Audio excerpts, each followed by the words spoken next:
Alright folks, welcome to the channel, and today we're going to be talking about these Merrell Chameleon 8 stretches. I promise you guys I'll give you a full review, let you know how I liked them after I put about 20 miles or so into them, and today we're going to do exactly that. So I wanted to give my feedback and opinions on the Chameleon 8s that I got a few weeks ago by Merrell. Give you guys my honest assessment and opinion of them, and whether I think they were worth the money that I paid for them, because again, that's kind of my two-step process for reviewing things is, number one, does it work, and number two, can I afford it? In this case, Merrell did pass both metrics. The shoes did work just fine. I mean, I got them right here. No problems, no holes, no flaws. I've covered about 30 miles in them in the last couple of weeks since I purchased them, and the shoes have held up, pretty good. And so they do work, which is awesome. And I could afford them, so that's why I have them in my hand. They weren't terribly budget painful for me, even in my current situation. So definitely appreciate them. I did take them on a few different trails. I did couple of the Ice Age trails here in Wisconsin, one of my favorite spots along Pike Lake. I even took them through the water a few times, just because there was a nice handy creek nearby that I was able to get about knee deep in and see how they would impact me when I was hiking with wet shoes and wet socks. And they passed the metric, they passed the test both times. I really had no issues. I didn't get any blisters from the shoes at all the entire time I've wearing them over the last couple of weeks, and I certainly didn't feel that I had wasted my money. Now, are they the best shoes? Are they my absolute favorites? Unfortunately, probably not. I did a challenging hike the other day where I knew I was going to be covering about 6 miles in some fairly rough terrain, and with that I went with my old standbys, the MOABs. There's a reason why they're called the MOABs. They're the mother of all boots, right? They are just a perfect fit for me. I've only had these maybe a month longer than I've had the Chameleon 8s, but I've hiked in the MOABs before, so I knew, even though I was buying a new pair basically, I knew what I was getting, and they've lived up to it. The biggest differences in the feel between the Chameleons and the MOABs, and some of the reasons why the Chameleons won't quite knock the MOABs off my list. A lot of it is the sole. The Chameleons don't nearly have as much padding here along the top, and the insole is a little more thin compared to the MOAB. It's not a big deal. It's not the end of the world. I've certainly hiked in worse footwear before, but over an extended period of time, when you're carrying a 45 or 50 pound pack, they kind of make my feet ache a little bit. So that was a big thing that I didn't enjoy. Was my feet had a tendency to go kind of numb and painful compared to doing that same distance with that same weight with the MOABs on. So not a huge deal to me, but we're talking degrees of smallness here.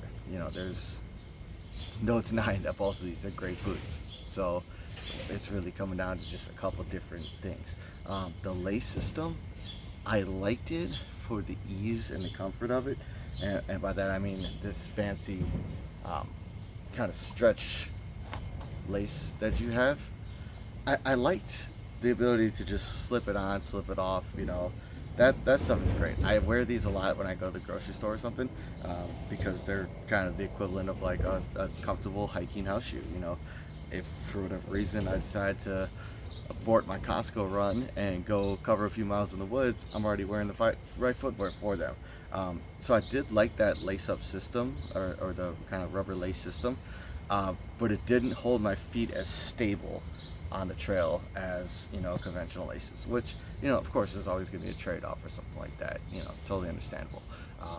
And then this is maybe just because I wore them and I got them wet, but they've started to like squeak a little bit. I can hear a definite small kind of like a squeaky noise as I walk in them, even now that they're completely dry and have been for some time. There's definitely just a little squeak to them. Whereas the MOABs, it's kind of like walking with pillows on your feet. Now, you've heard me reference the MOABs a few times. Weight-wise, they honestly feel about the same.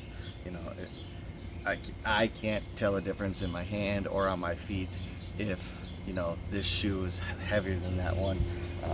I'll post the specs here on my review. I'll give you the official specs from Merrell as to how many ounces each one weighs. And excuse me, I got ants crawling all up on me, so it's adding to the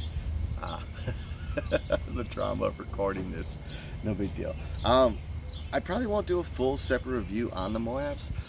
Number one, it's been done before. A lot of people have reviewed that boot. I didn't see a ton of people who had done stuff on the Chameleons, which is where I felt maybe there was a need to talk about it. Whereas the MOAB is pretty well covered and extensively reviewed and comparison tested in the whole 9 yards. If you only have to buy one boot, of course, I'm probably going to side with the majority vote here and say give it the MOABs. This is the mother of all boots for a reason, right? But if you have the MOABs and you want something that's a little bit more everyday, comfortable, that you have no problem just throwing on your feet and going, anywhere from 3 to 7 miles. It's the farthest I've pressed it is 7 miles. You're not going to go wrong. You're really not. You're not going to have as comfortable as a ride as you do with the MOABs. But then again, I carry a 45-pound pack and a bunch of water because it's hot out here in the summer. So if I did all my hiking without that pack, I might have a different opinion of the lightness of the frame here. These are infinitely better in the water than the MOABs. I didn't get the waterproof MOABs, I got the ventilated ones. But these were so much better in the water. They felt like a really good water shoe. I felt stable walking on the rocks the whole 9 yards.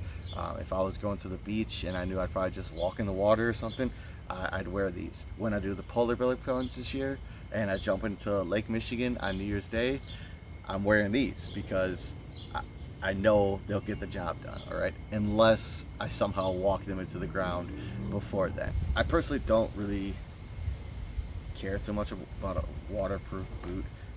If I was doing more extended, overnights or something like that with my boots, then sure, I would probably want something that is going to stay dry consistently, because I won't have the time necessarily overnight for them to dry out, or have a backup pair of shoes, right?